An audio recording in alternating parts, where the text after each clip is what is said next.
On entame cette 4e heure sur Akira Toriyama. On pourrait faire 70 heures, mais je pense que les autres programmes de Move ne seront pas d'accord. Non. Alors, je vais dire à tout le monde, je suis un peu soufflé, j'ai couru pour arriver, parce que j'ai fait une petite pause à la répipi. Voilà, ça n'intéresse absolument personne. Tu as pleuré en secret après le texte de Valentin. Oui, Valentin m'a fait pleurer, exactement. Alors, attends, on est en quelle partie, là ? Je suis totalement perdu, sachez-le, parce que vous m'avez fait courir. Il n'y a que des stars. Exactement, Clément Viktorovic vient d'arriver. Comment tu vas ? Ben, ça va très bien, merci de m'avoir invité. Je me sens très honoré. C'est nous qui sommes honorés. Alors, en plus, ça fait très longtemps que vous voulez t'inviter. C'est pas vrai. Ah, je te promets, c'est vrai, ça fait des années, parce qu'on en parlait avec le producteur de l'émission, donc Face, que t'as vu, et on s'est dit, il faudrait qu'on invite Clément, parce on va avoir un, comment ça s'appelle, une approche un peu différente autour du manga. Ouais. Et donc c'était avec toi qu'il fallait faire. Bah écoute, avec grand plaisir et beaucoup d'humilité. Hein. Moi, je ne suis pas un Dragon Ballog. Je vous écoute depuis tout à l'heure, très impressionné par le puits de science et de savoir qu'il y a autour de ce plateau. Non mais on ment, on connaît rien du tout. On va en parler évidemment avec toi. À côté, il y a Faust, directeur et en chef. Fausto, pardon. J'ai aussi un nom de famille, Fausto Fazulo. Ce n'est pas un pseudo, donc voilà. Ah, j'ai cru que c'était un. Simplement, ça fera plaisir à ma famille si elle entend son nom, quoi. Et bah, on va tous le redire. Fausto Fazulo. Ouais, merci. Voilà. Donc, rédacteur en chef d'Atom Magazine, vous êtes tous les deux avec nous. Et ça, c'est cool. Je tiens juste à voir un peu. Et tu es aussi DA du Festival d'Angoulême. Il faut savoir qu'on me parle en même temps dans l'oreillette. Oui, ça me déconcentre totalement. Ça s'est senti. Ouais, il faut me laisser faire mon émission. Oskunk est toujours là. Dis-moi, mon cher Oskunk, où est-ce que t'en es au niveau du dessin ? J'en suis à peu près à 80%. Ah oui, tu vas de plus en plus vite. Ouais, toujours un plaisir d'être avec vous. Ah bah, ça fait plaisir. Alors, n'hésitez pas à mettre vos casques. Vous allez voir, il y a une petite musique de Dragon Ball. Vous allez nous entendre davantage. Voilà. C'est Aya Nakamura, moi, c'est normal. C'est normal. Okay. Parce que justement, finalement, elle chantera pas du Piaf, elle chantera du Dragon Ball. Par la foule. Et vous l'avez entendu, il est arrivé, mon cher Willax. Comment tu vas ? Ça va, très très bien. Tu as un très beau suite capsule corps, dis donc. Merci. Alors, il a aussi un très bel ensemble Aldi. Ouais. C'est vrai que ça n'a rien à voir. Vraiment, c'est très stylé. C'est mon ensemble Z-Corp pour moi. Genre, Aldi, c'est le Z-Corp c'est ma vie. Ok, bah c'est ma DA. Elle n'a pas été respectée depuis le début. En tout cas, je suis content d'être là. J'étais dans la salle du temps que vous appelez communément la Soundtracks Room. Et, là où tu fais les soundtracks. Exactement, et j'ai préparé 2 soundtracks intéressants. On va se fendre la poire, je crois. Se fendre la poire, ça, ce sera le nom du... Et jouer également au jeu du soundtracks. Ok, ça marche. Ce sera tout à l'heure, ce sera en deuxième partie, en deuxième heure, en dernière heure du coup. Mon cher Clément. Oui. J'ai envie de commencer avec toi. Il y a une question un peu récurrente. Fausto, je te la poserai aussi, évidemment, qu'on pose aux invités quand ils arrivent. C'est à quel point ils ont été marqués soit par Akira Toriyama, soit par l'une de ses œuvres. Généralement, c'est Dragon Ball. Toi, tu nous as dit que tu n'étais pas forcément un Dragon Ballog. Alors, à quel point Toriyama t'a marqué et qu'est-ce qui t'a marqué chez lui ? Alors, je ne suis pas du tout un Dragon Ballog. Hein. J'ai une connaissance de Dragon Ball qui n'est pas du tout académique, universitaire, pleine et entière. Mais par contre, Akira Toriyama et Dragon Ball m'ont profondément marqué. Hein. Moi, je suis un gamin des années 90. Je suis né en 1984. Donc, je fais partie de toute cette génération qui a grandi avec Dragon Ball et Dragon Ball Z, qui était le sujet de la cour de récré. C'est-à-dire que moi, je me souviens encore de la diffusion de l'arc Cell dans le Club Dorothée. J'avais une dizaine d'années. À chaque épisode, c'était le seul sujet dont tout le monde parlait le lendemain. C'est ton arc préféré ? Non. Ça l'a été. Mais alors, si on commence directement dans les discussions controversées et polémiques, ça l'a été longtemps. Ouais. Et j'ai revu tout Dragon Ball Kai quand la série était sortie. Et je dois confesser qu'avec le recul, je suis tombé amoureux de l'arc Freezer. Ouais. Ah bah c'est non. Que je trouve. Que je trouve indépassable, quoi. Pour moi, c'est la complétude presque de Dragon Ball, cet arc. Mais voilà, l'arc Cell, évidemment, la victoire de Sangohan à la fin, comment ne pas y repenser avec émotion ?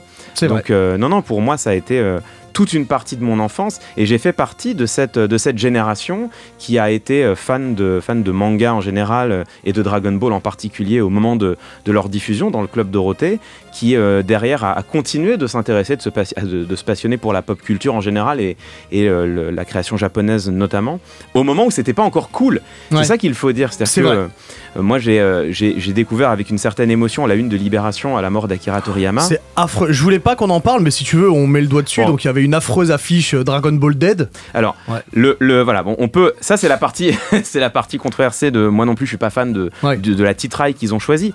Mais en fait, pour un gamin comme moi, c'est-à-dire qui a vu la Japanimation, parce qu'à l'époque, on percevait la création japonaise surtout par les animés, qui a vu la Japanimation être conspuée par tout ce que la France comptait d'intellectuels, et pas seulement d'intellectuels. Enfin, on se souvient du livre de Ségolène Royal où elle fustigeait les japonaiseries et compagnie. Bon, pour quelqu'un comme moi qui a vu à ce point non seulement tout ce que la France comptait de monde culturel, fustiger la création japonaise, mais même au-delà, en fait, une partie de la jeunesse. Enfin, moi, je continuais d'aimer les mangas quand j'étais au collège, au moment où c'était pas du tout cool, en fait, et où tu passais vraiment pour le geek de l'établissement. Il y avait du mépris, faut le dire. Ah oui, bien sûr, il y avait du mépris, oui. Énormément de mépris. Enfin, c'est l'époque où, quand on disait de toi que tu étais un geek, c'était vraiment, vraiment pas un compliment. Et donc, voir aujourd'hui Sangoku s'afficher comme ça en une d'un grand quotidien français, nonobstant effectivement le titre qui était peut-être mal choisi, on pourrait en débattre, mais le simple fait symbolique de voir comme ça la bouille de Sangoku s'afficher en une de Libération, pour moi c'est émouvant. Je me dis on a fait du chemin, quoi. Ouais.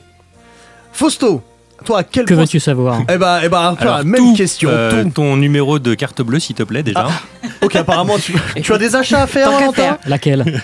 Ah, bien! Très belle réponse! Oh, t'as plus rien à dire maintenant? Non, bah pareil, au sujet de Dragon Ball ou Akira Toriyama, à quel point ça t'a marqué ou a changé ta vie? Mais je fais partie de la même génération que Clément. Moi, je suis né en 83, donc voilà, on dévoile tous nos âges respectifs, c'est bien. C'est le grand Je déballage. suis né aussi en 84, voilà, tout le monde le sait. Ouais. Donc non, bah, ça a été, je dirais pas la porte d'entrée de la culture japonaise, mais l'une des portes d'entrée. Ce qui est assez intéressant, c'est de voir tout ce qu'on a pu connaître à peu près au même moment. Tout s'est joué dans un mouchoir de poche, en fait, en termes d'exposition, que ce soit la diffusion à la télévision d'Akira, de Katsuhiro Otomo, donc le long métrage, la publication en manga, donc en 93 de Dragon Ball par Glénat. Dragon Ball était déjà diffusé sur TF1, je sais plus, je crois que la diffusion a commencé en 89, je crois, quelque chose comme ça. Donc en fait, il y a eu une sorte de convergence comme ça. Il y a eu un vrai bombardement en fait de culture populaire japonaise sur cette génération-là, qui a eu des effets absolument irréversibles. Ouais. Et alors après, selon les trajectoires de chacune, on s'est plus ou moins détourné de cette passion-là, où on a décidé de passer à autre chose, ou alors on l'a parfois embrassé pleinement. Ouais. Et c'est pour ça, je pense que le décès d'Akira Toriyama a un tel retentissement, c'est-à-dire que même des personnes en fait qui avaient laissé le manga ou la japanimation très loin derrière eux, en fait se sont retrouvés ramenés à une époque encore très vivace finalement dans leur mémoire. Ah, et c'est pour ça qu'il y a eu effectivement un tel déferlement d'hommages, dont certaines personnes qui n'étaient plus vraiment fans de Dragon Ball ou qui suivaient plus trop en fait l'actualité liée à Toriyama. Je pense que il y a eu une sorte de traumatisme collectif en vérité. Ouais. Il y en a un à qui on n'a pas posé la question depuis le début de l'émission, c'est Willax. Parce que c'est pas très sympa de pas avoir posé la question depuis le début quand même. Mais c'est celui qu'on aime le moins dans cette émission.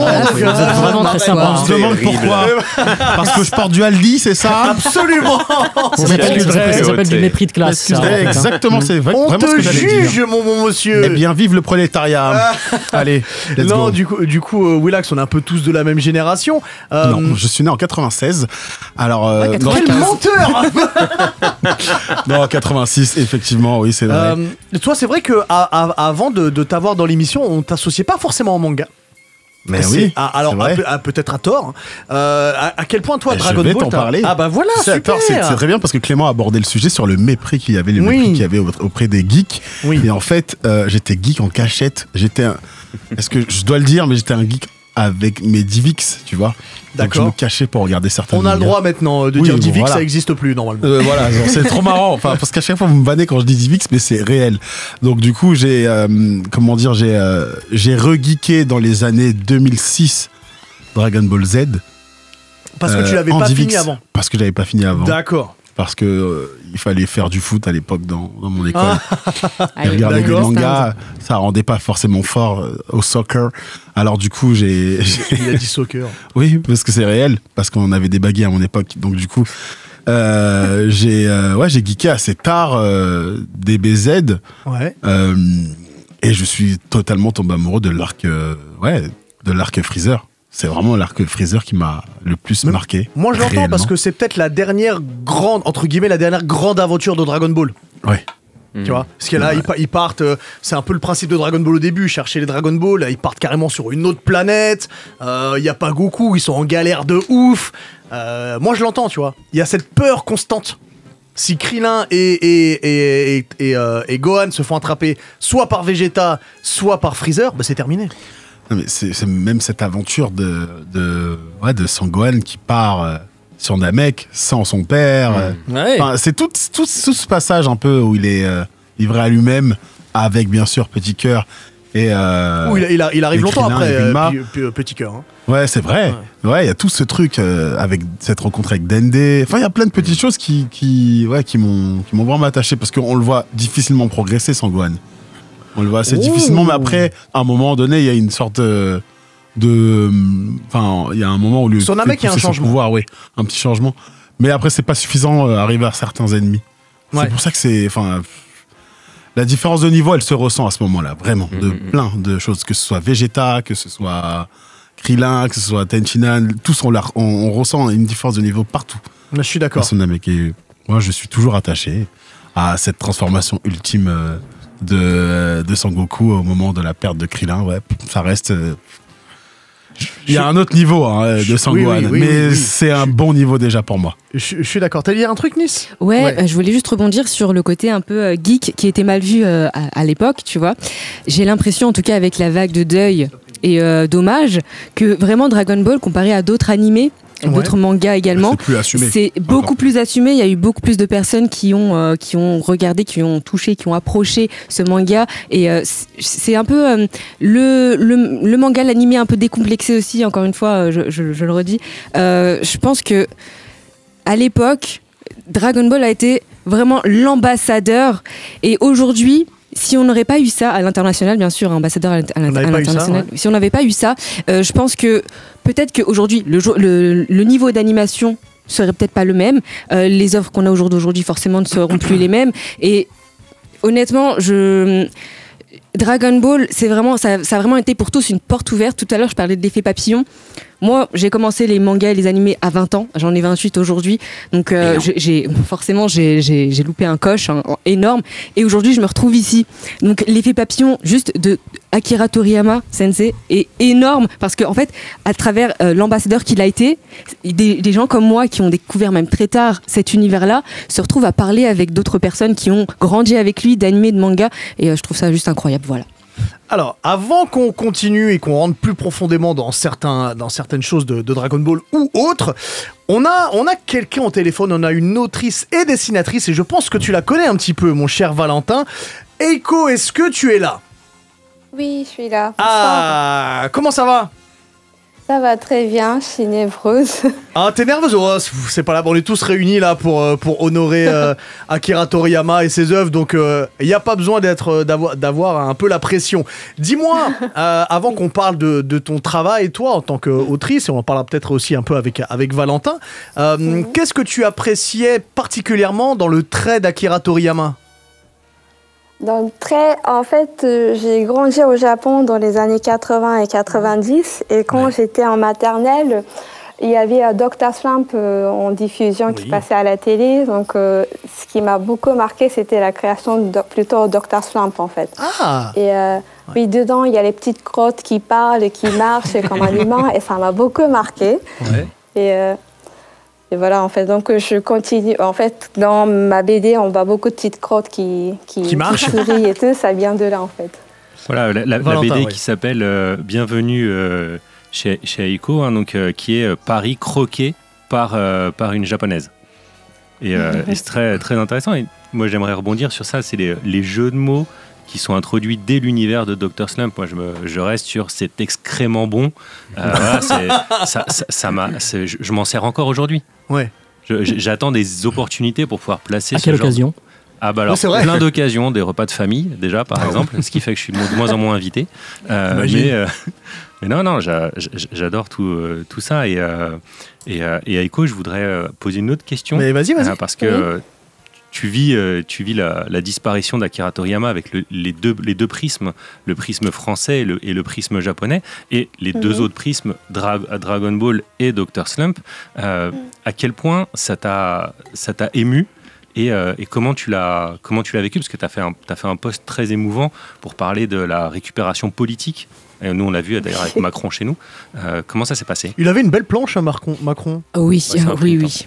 Moi, j'ai noté Marcon, hein, surtout. Il faut rebondir là-dessus quand même. Écoutons la réponse d'Eiko sur la question de Valentin. Oui, comment j'ai vécu? Oui, surtout, il y a beaucoup d'émotions. En fait, surtout voir autant de fans qui rendent hommage à la disparition d'un dessinateur japonais. Et ça, je vois énormément de force, de soft power, en fait, malgré la tension que le Japon a avec la Chine ou d'autres pays et tout. Mais vraiment, le pouvoir de la diplomatie culturelle est beaucoup plus fort que la tension que les gouvernements ont, en fait.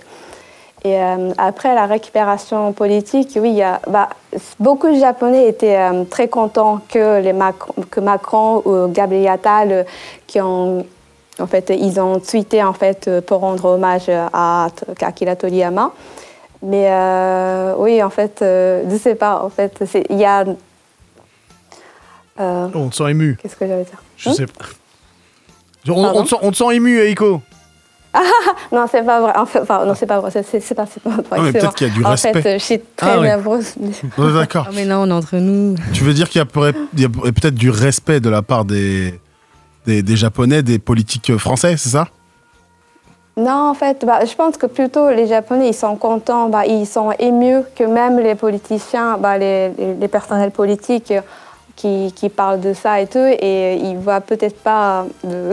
Ouais, ils voient pas notre... Ouais, ils voient pas notre... Ouais, ok. Voilà. Eiko, qu'est-ce qui arrive là pour toi? De nouvelles illustrations, une BD, un film? Sur quoi tu bosses en ce moment? En ce moment, en fait, il y a un livre qui va sortir justement, Bienvenue chez Eiko. Ouais. C'est une série webtoon que j'ai fait pendant le confinement, qui va sortir aux éditions Ikari. C'est un journal que j'ai... en fait, c'est une BD en fait, à partir d'un journal que j'ai écrit pendant que je faisais Airbnb dans mon appartement. Donc j'ai accueilli plein de touristes qui venaient du monde entier, qui sont venus du monde entier, et j'ai eu plein d'échanges culturels. C'était vraiment très intéressant. Ça m'a permis de déconstruire les préjugés par rapport à certains pays et tout. Et après, j'ai aussi fait un post-face, c'est ça en fait. Et après avoir terminé la série, donc pour faire la version papier, j'ai fait 36 pages de postface comment dire, pardon, pour enrichir l'album. Excusez-moi. Enrichir un petit peu l'album. Oui, en fait, après avoir dessiné cette série-là, en fait, ça m'a fait beaucoup réfléchir sur mon identité japonaise, en fait, en tant que japonaise, parce qu'il y a pendant le confinement, avant le confinement, on a eu des racismes anti-asiatiques, et en tant que japonaise, j'étais moins infectée par rapport aux autres asiatiques. Donc, ça m'a fait réfléchir sur qu'est-ce que c'est être japonais. Et comme en fait le Japon a envahi plein de pays asiatiques, on a un peu le côté envahisseur en fait dans nos gènes. On garde toujours ce côté envahisseur en fait. Et du coup, en tout cas en fait, je constate une différence entre les Japonais et d'autres asiatiques. Et du coup, c'était intéressant de faire une petite synthèse en fait de ce que j'ai observé en fait dans moi en fait. Ça marche. Eiko, rappelle-nous à quelles éditions tu sors la BD? Hikari. Hikari, ça marche. Un grand merci à toi, Eiko. Merci. Merci beaucoup. On va revenir un petit peu à Akira Toriyama et un petit peu peut-être à Dragon Ball. Tout à l'heure, tu nous parlais que ton arc préféré, c'était... Enfin, tu nous as cité Cell, mais que c'était plus Freezer. Pourquoi? Qu'est-ce qui te plaît particulièrement dedans, Clément? En fait, je suis assez sensible aux enjeux de narration dans toutes les œuvres, mais donc notamment dans la création japonaise. Et moi, je trouve qu'en termes de narration, l'arc Freezer, il est vraiment parfait. Et en fait, t'en parlais tout à l'heure, et c'est tout à fait vrai. C'est-à-dire que déjà, il y a toute la partie sur Namek, la partie initiale, qui est absolument terrorisante. Et c'est le moment où Dragon Ball met en scène quelque chose qu'on voit assez peu dans le reste du manga, c'est-à-dire des personnages qui sont cruellement dépassés dépassés par la puissance de leurs adversaires. Et en fait, quand un manga, et plus généralement quand une œuvre réussit à mettre ça en place, tout en conservant la cohérence de ses enjeux, c'est-à-dire que c'est très compliqué pour un créateur ou une créatrice d'avoir à la fois des héros qui soient totalement dominés par leurs adversaires, ce qui crée un sentiment d'angoisse intense, et en même temps, il faut que ça reste crédible, parce que sinon il se fera balayer d'un revers de la main. Et en fait, ça, tu l'as par exemple dans Harry Potter, pour prendre une œuvre pour le coup anglophone, tu l'as dans Harry Potter à de très nombreux moments, quand les élèves sont totalement désarmés face aux Mange-Morts et à Voldemort. Bon, tu l'as dans Naruto très longtemps. Très longtemps dans Naruto, tu as des personnages qui, que ce soit Naruto, même Sasuke. Ouais, Idan dans l'Akatsuki. Ouais, tu te dis, il suffit qu'il croise Orochimaru et le manga s'arrête, c'est terminé. Fini. Et dans Dragon Ball, il y a un peu moins ça. C'est-à-dire que on sent j'ai l'impression en tout cas dans la majorité de l'œuvre que certes les héros sont un peu en dessous, mais qu'ils peuvent se dépasser et aller au-delà. Namek, c'est pas du tout le cas, quoi. Enfin, on sent que de toute façon Krillin, Gohan, par rapport à Vegeta, on parle même pas de Freezer, ils sont très en dessous. Ah oui. Et donc je trouve que c'est le moment où en termes de narration on arrive à organiser un enjeu qui est très cruel, très dur, très angoissant pour le lecteur, et moi je trouve ça déjà passionnant. Et puis après pour le reste, c'est quand même l'arc dans lequel tous les enjeux propres au personnage sont résolus. C'est-à-dire que, en fait, pour quelle raison est-ce que Goku est sur Terre? Parce que la planète Vegeta a été détruite. Par qui elle a été détruite? Par Freezer. C'est-à-dire que, en fait, depuis le début, Freezer est la cause initiale de toute l'histoire de Dragon Ball. Et donc, Namek, c'est l'endroit où sont réunis, au fond, tous les protagonistes principaux qui vont s'affronter. Freezer, c'est quand même un antagoniste avec des enjeux personnels qui sont terrorisants. C'est un tyran, c'est un dictateur. L'objectif de Freezer, c'est le pouvoir. Cell, c'est quoi l'enjeu personnel de Cell, sinon d'être méchant? Ouais. Bon, tu vois, il veut juste se battre contre les mecs forts. Tu vois, Cell, son enjeu personnel, c'est il a été créé génétiquement. Il est méchant, il veut se battre. Bon, moi quand j'ai revu l'arc, je dois avouer que ça m'a un peu moins motivé, alors que Freezer, c'est vraiment quelqu'un qui veut le pouvoir. Ouais. Il veut conquérir l'intégralité de la galaxie. Et donc, à un moment donné, sont rassemblés sur la planète Namek. En plus, c'est la planète dont sont originaires les boules de cristal, je me trompe pas. Il y a quelque chose comme ça. Sur Namek. Ouais. Voilà. Donc là, en fait, tout est origine. Ouais. Tout est rassemblé. En fait, c'est le moment où tous les enjeux sont cristallisés et on apprend l'origine de Piccolo aussi. Absolument. Ouais, et l'aboutissement de cet arc, qu'est-ce que c'est? C'est Freezer, le tyran originel, celui qui a détruit la planète Vegeta, qui est vaincu. Goku, dont on apprend qu'il est le super guerrier légendaire, dont en théorie il n'y en a qu'un. Enfin, donc il est le super guerrier légendaire. Il triomphe de l'antagoniste qui en fait était caché dans l'ombre depuis les premières pages de Dragon Ball, et il y laisse la vie, du moins c'est ce qu'on peut croire. Fin terminé. Ça aurait été une fin parfaite. Tous les enjeux sont résolus. Le manga s'arrête là. Pour moi, c'est l'une des fins les plus parfaites dans une œuvre de pop culture. Et bon, derrière, il faut faire plaisir aux éditeurs, il faut faire plaisir aux fans. On relance la machine, on aime ou pas. Moi, a posteriori, j'aime un peu moins. Mais c'est vrai que pour moi, l'arc Freezer, il est maîtrisé parfaitement en termes de micro-narration et puis aussi en termes d'enjeux généraux de l'œuvre. Enfin, je trouve ça brillantissime. Et puis Freezer, c'est le dernier ennemi qui... Il n'y a pas de triche, il peut se régénérer. Tu vois, après Freezer, Cell peut le faire, Boo, j'en parle même pas. Ouais. Donc on est sûr, et c'est pour ça... Alors moi, j'hésite toujours entre Freezer et l'arc Saiyan. Alors, moi je l'aimais pour moi c'est un peu l'intro de Freezer. Ouais, pour moi c'est le même arc. Ah, tu le mets ensemble. Ouais, okay. Pour moi je l'aimais. Pour moi c'est l'arc Saiyan, il introduit Freezer pour moi. Oui. Mais ouais. Parce que c'est ses hommes de main. Donc en fait, c'est oui, bien sûr, mais c'est là qu'on découvre que Goku, en fait, on avait des doutes, mais qu'il n'était pas du tout humain. Au-delà de pas humain, il vient même pas de cette planète-là. Que finalement, c'est pas le dernier de son espèce. Que en fait il avait une mission, c'était de détruire tout le monde, enfin d'asservir la Terre, et que c'est parce qu'il s'est cogné un jour la tête et que du coup son esprit a totalement vrillé. Donc en fait il y a tellement de révélations, et puis il y a un moment très important, on en a parlé avec Brigitte, c'est qu'il y a Petit Cœur, enfin Piccolo, qui se sacrifie pour sauver Gohan. Ouais. Oui. Et ça c'est super fort quand on sait ce qui s'est passé entre Goku et et Piccolo. Donc moi c'est un arc qui reste vraiment dans mon cœur. Oui, c'est vrai qu'il était. Et puis c'est aussi le moment où on passe de Dragon Ball à Dragon Ball Z, en tout cas pour les animés. Ce qui est sûr, c'est qu'on a un saut d'une génération, et tout d'un coup, les enjeux augmentent, la puissance, on découvre aussi brutalement la puissance des super guerriers, et à quel point est-ce qu'ils sont encore plus forts, plus puissants, plus impressionnants que ce qu'on pouvait imaginer dans Dragon Ball, en tout cas dans la partie où Sangoku est jeune. Donc effectivement, l'arc Saiyan, c'est la découverte, de cet angle-là. Mais c'est vrai que je ne peux m'empêcher, moi, de voir l'arc Saiyan et l'arc Freezer vraiment comme une continuité. C'est une continuité. Ouais, pour moi, c'est le même. Ça se suit. Et effectivement, et après, tu as cette rupture, de la même manière que pour moi, l'arc Cyborg, c'est l'introduction de l'arc Cell. C'est l'introduction de Cell, oui, voilà. On est d'accord. Pour moi, c'est un peu la même idée, quoi. C'est que c'est des arcs qui se suivent, et à la fin, en fait, ce qui compte, c'est vers quel fil est tendue la narration, et ce fil est tendu vers un antagoniste principal à chaque fois. Fausto, dis-moi, est-ce que tu as un arc préféré, ou Dragon Ball Z, ou peut-être même Dragon Ball ? Non, Dragon Ball Z plutôt, et je souscris aux propos de mon camarade. Je pense que dramatiquement, c'est clairement l'arc le plus dense. Et c'est aussi... Donc tu parles de Freezer. Ouais. C'est aussi celui où on ressent le plus la vulnérabilité des personnages. Ouais. Et parce que ça, c'est un vrai défaut, en fait, dans certaines œuvres de culture populaire. C'est en fait de ne pas avoir peur pour les personnages qu'on suit et qu'on aime, en fait, profondément. Ouais. Et là, il y a cette crainte qui pèse, en fait, sur chacun des personnages en permanence. Et c'est ce qui fait que l'arc est, comme je le disais, dramatiquement hyper riche et parfaitement addictif.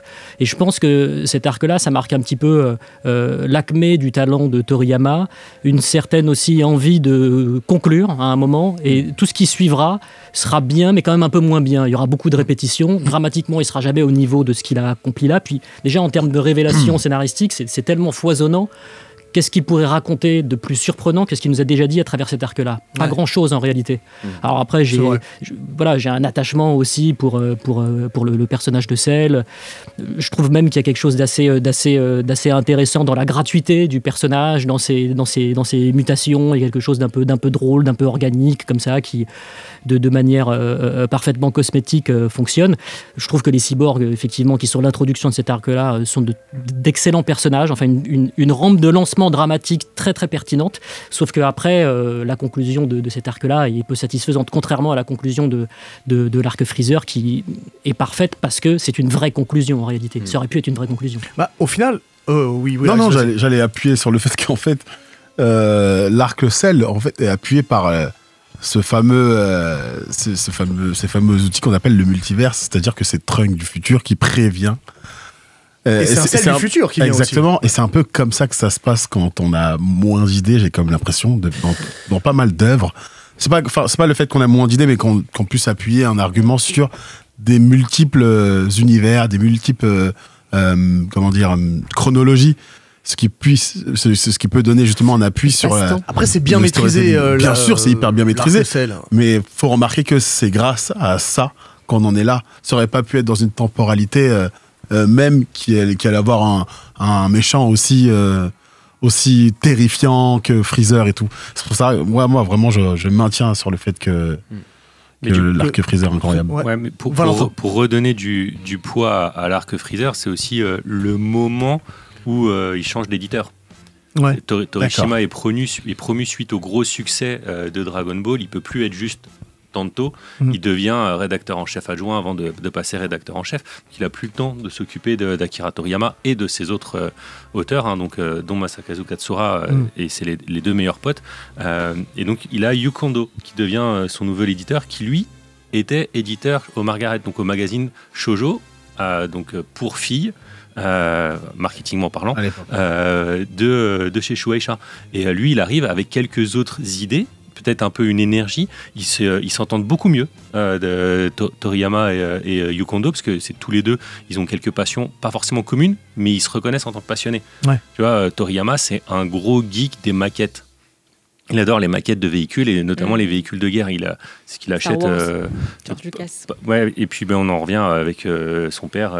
Son père mécanicien, oui. Il adore les maquettes. Et donc quand il voit qu'il peut parler un peu de passion et pas que ok deadline, ok les tendances du moment, c'est ça. Et c'est pour ça qu'on commence à avoir aussi des personnages féminins un peu plus rigolos dans certaines présentations, parce que quand on voit dans les sbires de Freezer, Zabon, voilà, au début c'est beau gosse, boss qui finalement devient monstre. Une espèce de crapaud. On essaye de mettre des personnages qui vont plaire sciemment à un lectorat plus large pour après les prendre à contre-pied. Et tout ça, ça permet aussi de rassurer Toriyama sur la possibilité d'une fin. Dans sa tête, vraiment, lui, il en a marre. Ça fait X années qu'il est entre Dr. Slump, Dragon Ball, sur des séries hebdomadaires. Cet accent, c'est usant. Au début, il a un seul assistant. À la fin, il finira d'ailleurs tout seul à travailler. C'est une charge mentale et physique incroyable. Et je pense que c'est aussi pour ça que l'arc Freezer est un super arc. Et après, à Cell, ils essayent de pousser un peu plus loin, mais peut-être que s'il avait rechangé de Tanto à ce moment-là, ils auraient pu remettre un peu d'énergie. Mais voilà, il y avait ça à mettre en perspective. Après, je trouve que la fin de Cell est une fin qui pouvait être aussi pas mal. Ça peut être un autre moment de fermeture. C'est juste qu'on a moins d'enjeux et moins de OK, les portes sont fermées. Parce qu'il y avait moins de portes à fermer. De toute façon, il avait déjà répondu à énormément de nos questions. C'est vrai. Et puis c'est vrai que l'arc Cell, c'est aussi le moment où commence ce qui va devenir derrière une signature de Dragon Ball. Alors pour le pire et pour le meilleur, en ce qui me concerne, je pense que c'est plutôt pour le pire, c'est-à-dire la montée en puissance. Voilà, c'est ça, des personnages qui en fait n'est rien d'autre qu'une coupe de cheveux. Et en fait, c'est au moment de Cell que ça commence. C'est-à-dire que jusqu'à Freezer, la montée en puissance des personnages, encore une fois, est assise sur une justification scénaristique, dramaturgique, effectivement. Il y a un Super Saiyan légendaire, on en parle depuis le début, c'est Goku, il est très puissant. Bon, moi j'achète, il n'y a pas de problème, je trouve ça cohérent, on répond à une question qui était posée, et c'est après cela que tout d'un coup, Cell, l'adversaire est tellement puissant que comment on va le vaincre? On va faire un Super Saiyan 2. Bon, pourquoi pas? Puis avant, on avait eu un Super Saiyan 1.5 avec juste des gros muscles. Bon, pourquoi pas aussi? Et puis après, il sera tellement puissant que on fait grandir les cheveux. C'est l'arc que j'aime le moins, moi. Et en fait, derrière, ça va jamais s'arrêter. Le Super Saiyan 4, l'Ultra Instinct et compagnie. Et c'est là où commence quelque chose qui, pour moi, d'un point de vue, encore une fois, narratif, est moins riche. C'est-à-dire une montée en puissance qui n'est plus assise sur une légende, une diégétique qu'on a mis en place depuis de nombreux volumes, mais c'est quelque chose qu'on invente un peu comme ça parce que il faut bien trouver un Deus Ex Machina pour résoudre la confrontation. T'as parlé d'Ultra Instinct, Fausto, peut-être que je vais te faire mal au cœur, mais est-ce que tu as continué avec Dragon Ball Super? Non, pas du tout. Ah voilà, ça t'as bien fait. Non, pas du tout. Et est-ce que t'as fait Dragon Ball GT? Oui, un petit peu, mais en fait c'est assez intéressant parce que je pense que ceux qui se sont pris en fait en pleine face Dragon Ball justement fin des années 80, début des années 90 entretiennent forcément un rapport un peu d'amour-haine avec la suite de la carrière de Toriyama. Donc il y a toujours l'envie Alors GT il a pas participé. Oui, mais bon, ça reste le Toriyama-verse, même si effectivement, voilà. Et puis il a par ailleurs ensuite chapeauté des designs ça et là pour d'autres œuvres desquelles il n'est pas forcément le dessinateur scénariste principal, mais il y a toujours cette envie de retrouver en fait la saveur, le goût du Toriyama qu'on aimait, et en même temps c'est toujours un peu du Canada Dry, quoi. Donc référence. Il adore le Canada Dry. Je suis un grand fan du Voilà. Oh, tu m'as fait mal au cœur. Et en plus, moi j'ai vraiment un problème avec la nostalgie de manière générale. Je trouve qu'au bout d'un moment, on peut pas comme ça ad nauseam étirer des univers déjà contre la volonté de leurs auteurs. Au bout d'un moment, faut dire stop. Et le problème de l'œuvre de Toriyama, c'est que le lecteur ou le spectateur le ressent à un moment. Alors on le ressent peut-être pas quand on regarde des épisodes ou qu'on lit le manga et qu'on a 10 ou 12 ans, mais quand on regarde ça avec un petit peu plus de bouteille et qu'on a de l'expérience, on voit bien que le mec qui est derrière en fait est un peu épuisé, qui tire à la ligne, que les ficelles scénaristiques, comme tu le disais tout à l'heure par rapport au...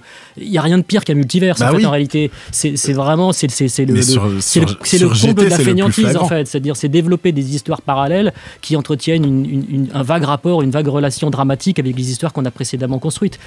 Donc en fait, j'étais non, pour répondre à ta question. Très bien, je suis d'accord. Nice. Alors moi j'ai deux questions. La première question, c'est celle du chat, donc je vais vous la poser à tous les deux. C'est une question sur la valeur, la même chose que Brigitte tout à l'heure. Si vous deviez retenir qu'une seule valeur de Dragon Ball Z, ce serait laquelle? C'est compliqué. Vas-y. Une seule, Clément. Une seule, c'est dur.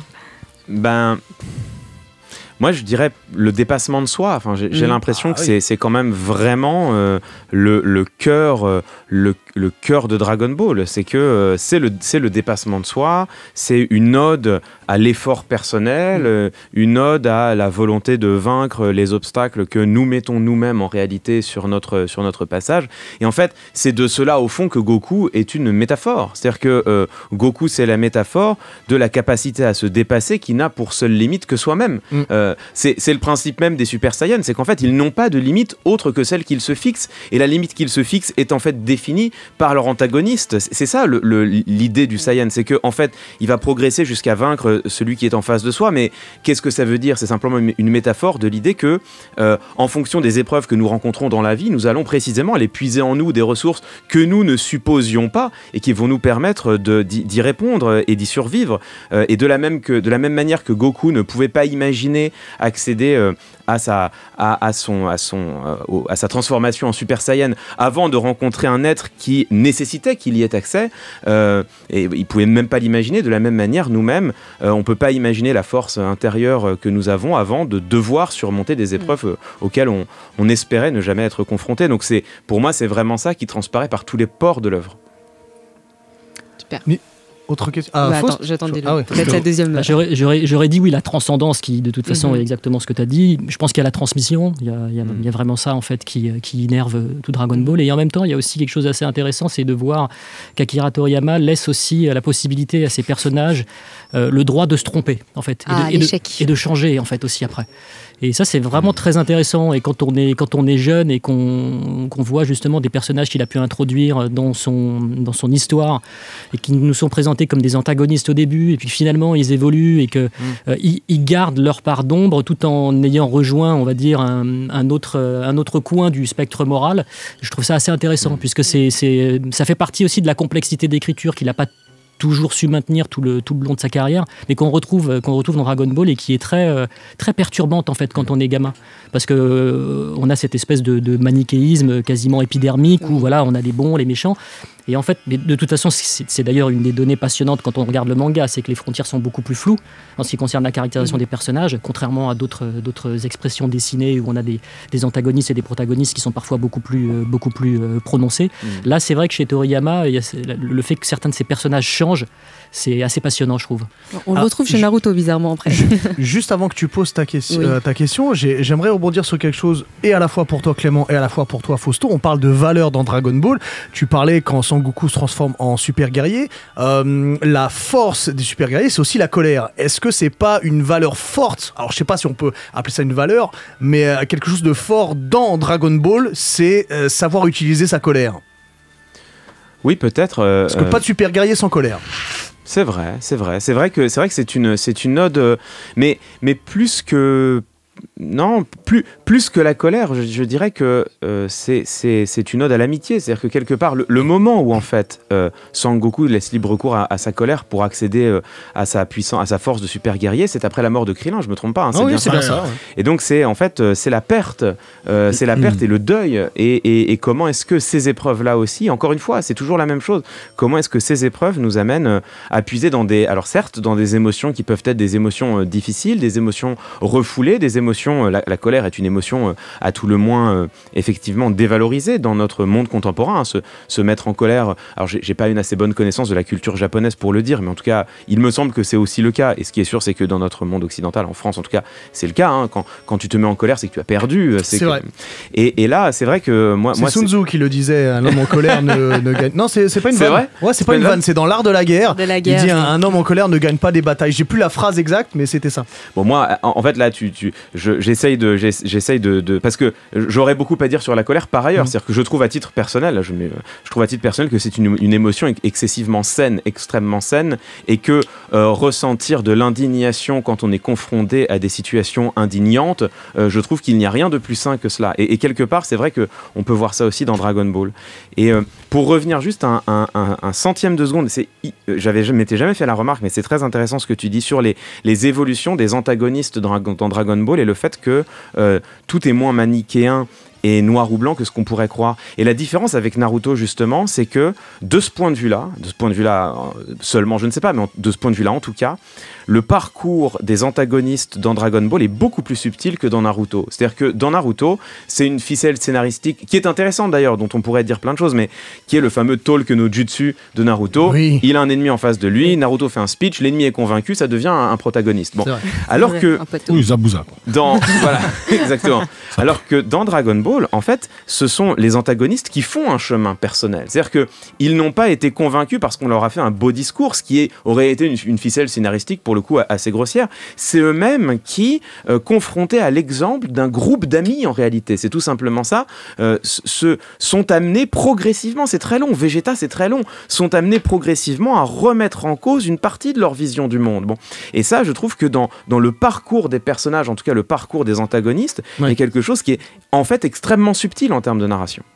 T'avais une deuxième question du coup, et après Valentin. Du coup, elle disait j'adore, je cite. Oui, non, j'aime beaucoup quand on rentre dans la psychologie des personnages, etc. C'est pour ça. Mais du coup, ma question suivante concerne un peu aussi la psychologie. Je dirais plus la sociologie parce que c'est un prof de socio qui m'a appris ça en sociologie du genre et de l'enfant. Quand on est enfant, quand on est d'après lui, on est disque dur vide, plus ou moins. Et on a nos parents qui sont vecteurs de connaissances et de mimétisme et d'apprentissage. On a nos grands-parents, on a l'école, la crèche, etc. Mais on a aussi tout ce qu'on côtoie dans notre quotidien. Et quand je vois que beaucoup ont grandi, même à partir de 3 ans, j'en connais, avec Dragon Ball, moi, ma question, parce que je vois que tout le monde a grandi vraiment ici avec Dragon Ball, ce qui n'est pas mon cas, donc ça m'intéresse. Est-ce que ça vous a vraiment impacté dans votre enfance, dans votre adolescence et dans votre vie d'adulte, dans la vie de tous les jours, dans le fait de relativiser par exemple, ou quand vous deviez confronter des épreuves dans vos vies, est-ce que cette œuvre vous a apporté quelque chose en plus? Est-ce que vous avez une pensée pour Dragon Ball?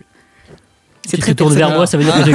C'est à ton tour là, Fausto. Non, alors au risque de te décevoir, de vous décevoir et de décevoir les gens sur Twitch, aucune œuvre ne m'a jamais impacté, on va dire, de manière aussi profonde qu'elle a changé ma manière de me comporter avec les gens ou de ma manière d'agir. En revanche, je voulais rebondir sur un des aspects que tu as évoqué et que j'étendrais en fait à la culture populaire japonaise, au manga, plus spécifiquement. C'est-à-dire que je parlais tout à l'heure de transmission, mais en fait cette culture-là, quand elle est arrivée à la télévision et sous forme papier, en fait c'était une culture qui avait été transmise par personne. C'est-à-dire que les gens qui s'en sont emparés s'en sont littéralement emparés. C'était notre culture à ce moment-là. Il n'y a pas eu de... C'est pas comme, je sais pas, des comics que lisaient par exemple nos grands frères et qui nous ont passé ensuite, etc. Là, on se recevait ça et en fait personne ne nous l'avait transmis. Donc on en a fait exactement ce qu'on voulait. Et cette appropriation-là, elle a été hyper forte. Et je pense qu'elle a vraiment façonné l'esprit critique de certains. Elle a mis d'autres sur des rails professionnels. Et il y avait vraiment la sensation d'appartenir à une forme de communauté informelle à un instant T. Et ça a été en plus renforcé par l'opinion publique qui définissait cette culture-là comme étant une sous-culture. Mais ce que je trouvais, moi, en tout cas à l'époque, je trouvais ça hyper excitant. En fait, cette culture-là, moi, je ne voulais pas qu'elle soit mainstream. Je suis très content aujourd'hui qu'il y ait cette très large diffusion. Mais en fait, il y avait l'impression d'appartenir à un clan, à un groupe, avec des gens qui savent, qui aiment les mêmes choses. Et c'est un peu égocentrique de dire ça, mais il y avait vraiment ce côté un peu clanique qui était assez stimulant parce qu'en fait c'était un peu nous et les autres. Et après, comme beaucoup de sous-cultures ou de contre-cultures, elle finit par devenir dominante aussi parce que voilà, les gens qui aimaient justement ces animes et ces mangas à l'époque, aujourd'hui ont le pouvoir. C'est pour ça qu'on est sur un plateau, c'est pour ça qu'il y a des choses qui sont faites autour de cette culture-là et donc ça c'est très bien. Mais c'est vrai qu'il n'y a plus l'adrénaline de la contre-culture ou de la sous-culture et de la résistance qu'il pouvait y avoir avant, puisqu'aujourd'hui voilà, je veux dire la culture populaire de manière générale, déjà c'est beaucoup globalisé et ça c'est extrêmement triste. Et ensuite on peut dire qu'elle a clairement gagné. Ah, c'est super intéressant. Il y a un petit côté j'allais dire antisocial, mais voilà, quand on est jeune et qu'on est un peu rebelle, etc. et qu'on veut juste, il y a le sentiment d'appartenance qui est un besoin ultra important. Mais c'est exactement ça. Et je pense que ce que je dis, c'est tout à fait valable. Par exemple, tu auras des mecs qui vont tenir exactement le même discours sur le rap. Exactement. Oui, exact. Dire, en fait, mais je suis pas en train de dire que c'était mieux avant, mais je dis juste qu'il y avait un sentiment qu'on ressentait d'attachement, d'appartenance qui était beaucoup plus prononcé. Puis vous le défendiez aussi. Tout à fait. Ouais, bien sûr. Valentin. Oui, donc moi je reviens sur Toriyama forcé de prolonger l'œuvre avec les arcs-cels et les arcs-bouts, mais je trouve quand même assez fort de dire ok, je cède et je casse tout l'équilibre que je viens de faire. Comment vous avez vécu le retour de Freezer qui se fait, mais nous on avait Dragon Ball Super là. Non, de Freezer avec Trunks. Freezer qui revient. Freezer qu'on a subi en temps réel à l'époque, c'est-à-dire des mois pour un combat qui dure 5 minutes, et qui là se fait zigouiller en quelques secondes. Il y avait quand même un côté incroyable, non ? C'était mon plus gros choc, quoi. Ah ouais. C'est parce que, en fait, je me suis dit, tiens, on peut aller à ce point contre ce qu'on a construit. En fait, je me suis dit, c'est dingue. En fait, il se permet de faire ça. C'est-à-dire que tout ce qu'on pensait, et alors pour le coup, ça remet l'accent sur cette idée de vulnérabilité dont je parlais tout à l'heure. Mais c'est vrai que oui, ça a été un choc énorme. Enfin, effectivement, comme tu disais, après avoir fait durer et comme ça, de manière aussi hyperbolique, l'affrontement. Bon, ça c'est la chaîne de télé qui a fait durer. Hein. Évidemment, mais dans le manga il dure quand même. Hein. C'est quand même, quand même long. Il dure pas 30 épisodes. Oui, mais il a 3 transformations, il a une dizaine d'affrontements. Moi je te parle de la fin de quand il commence à voir les explosions sur Namek. C'est vrai que dans l'anime c'est 1 an en fait. Dans 5 minutes et puis 30 épisodes plus tard il est toujours dans 5 minutes. Tu vois. Ouais, mais bon, enfin tout ça c'est pour dire c'est quand même hyper courageux et c'est peut-être là aussi le talent de Toriyama, c'est de se dire ok, vous me donnez ces contraintes, mais moi je les prends. Et j'arrive à en sortir quelque chose. Est-ce que c'est pas vraiment le dernier moment traumatisant en fait justement de la mythologie Dragon Ball ? Est-ce qu'il y a eu plus traumatisant que le retour de Freezer ? Ouais. Alors moi perso j'ai trouvé ça. Enfin j'étais jeune hein, mais. L'élimination de Freezer surtout, parce que le retour est de courte durée du coup. Oui c'est sûr. L'élimination de Freezer c'était un soulagement en vrai. Non mais moi il y a eu une peur parce qu'on parle quand même de le vaisseau de Freezer arrive. Ils sont tous là parce qu'ils savent que Goku va arriver. Et en fait, on sait très bien qu'il y a absolument personne qui peut battre Freezer. Que ce soit Piccolo, malgré l'entraînement qu'il a pu faire, Vegeta non plus. Et on se dit. Et son Goku n'est pas là. Et Goku n'est pas là. On se dit, mais Freezer, il va est souvent raser la le terre. centre et tout. Et je me suis dit, mais qu'est-ce qui se passe ? Et l'arrivée de ce mec qui est ultra confiant, on se dit, mais comment il peut se transformer en super guerrier ? Il a les cheveux bleus ou violets.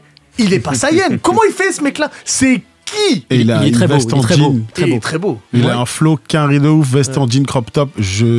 À ce moment-là, c'est mon personnage préféré. C'est vrai que moi, je me souviens effectivement bien de ce moment à l'époque. Oula, attendez. Ouais, bois un petit peu. Je vais répondre à la question de Fausto pendant ce temps. Moi, il y a un autre moment qui m'a fait dire waouh, c'est quand Gohan et Goku sortent de la salle de l'esprit du temps, qui sont calmes et qui sont super guerriers. Là aussi, c'est pareil, tu romps une de tes règles de ton équilibre qui était tu peux être super guerrier que si tu cèdes à ta colère. Là, tu la maîtrises complètement. Tu rentres pour le coup dans une nouvelle dimension. Il n'y avait pas besoin de transformation pour la marquer. Ils étaient calmes, ils étaient maîtres de leur truc. C'était incroyable. Et Gohan avait accepté sa, je vais pas dire vocation, mais sa destinée d'être un guerrier de malade. Et moi, vas-y, je t'en prie. J'allais dire, et après, si je peux me permettre, et c'est là où Sangoku a la phrase la plus arrogante de l'histoire de Dragon Ball. Quand Vegeta il lui dit bah tu crois que t'es plus fort que moi, et il regarde, il fait bah oui. C'est fabuleux. En même temps, il a raison. Oui, il a raison, mais c'était drôle. Ouais. En fait, c'est sur ces moments qu'on est en train d'évoquer, c'est là où moi j'ai la plus grande distorsion entre ce que j'ai vécu enfant et ce que j'ai revécu adulte en les voyant.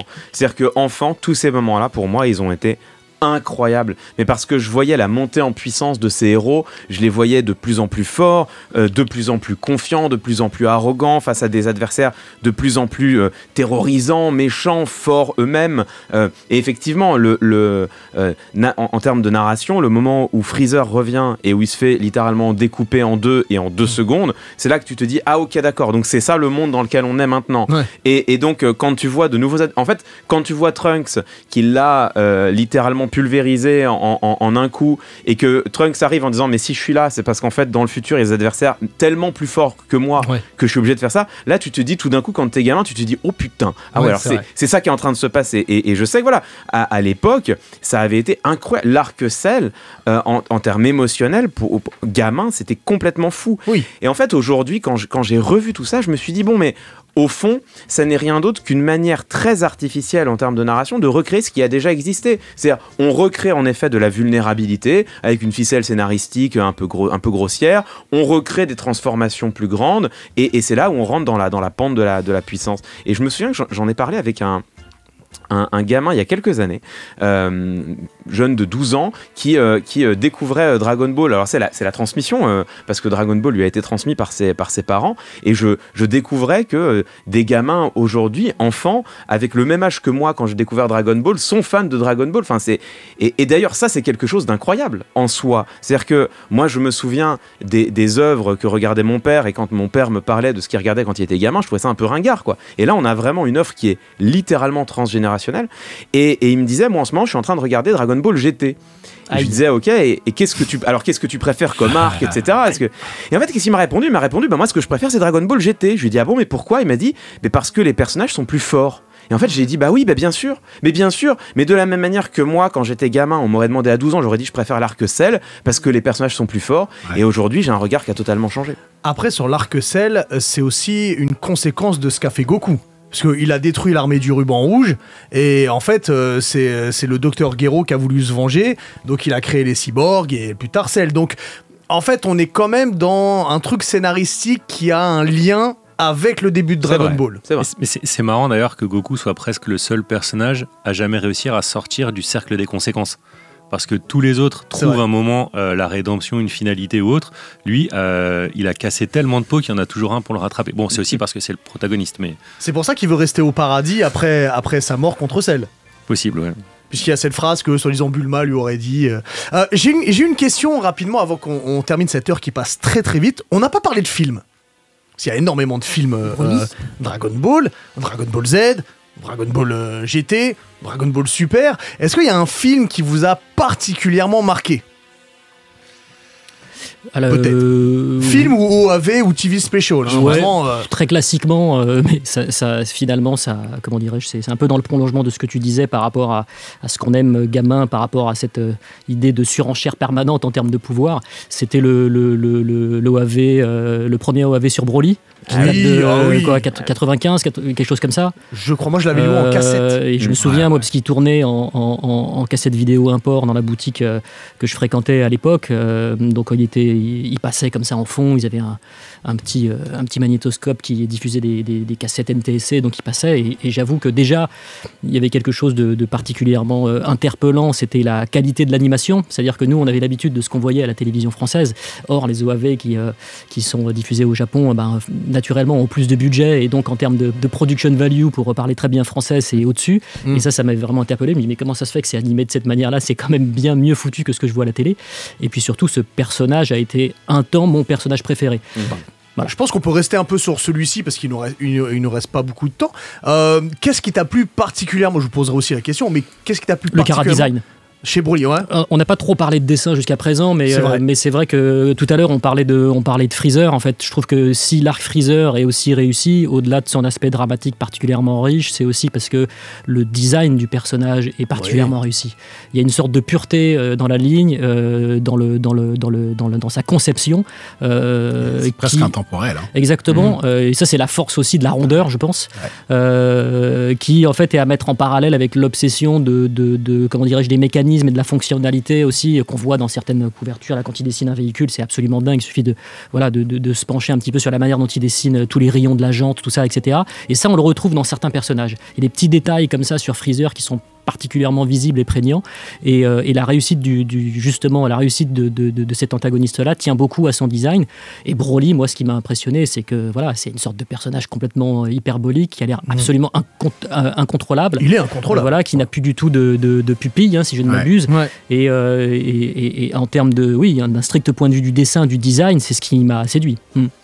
Qu'est-ce qui t'a séduit, toi, chez Broly, vraiment? Et en fait, ma réponse est exactement la même. Moi, de la même manière, comme il a dit lui. Mais non, mais en fait, on parlait tout à l'heure avec Yacine. Mais c'est comme bizarre. il a dit Louis. Il y a peut-être quelque chose de l'ordre de la génération aussi. Mais en fait, moi, Broly, je pense que c'est le seul OAV que j'ai vu.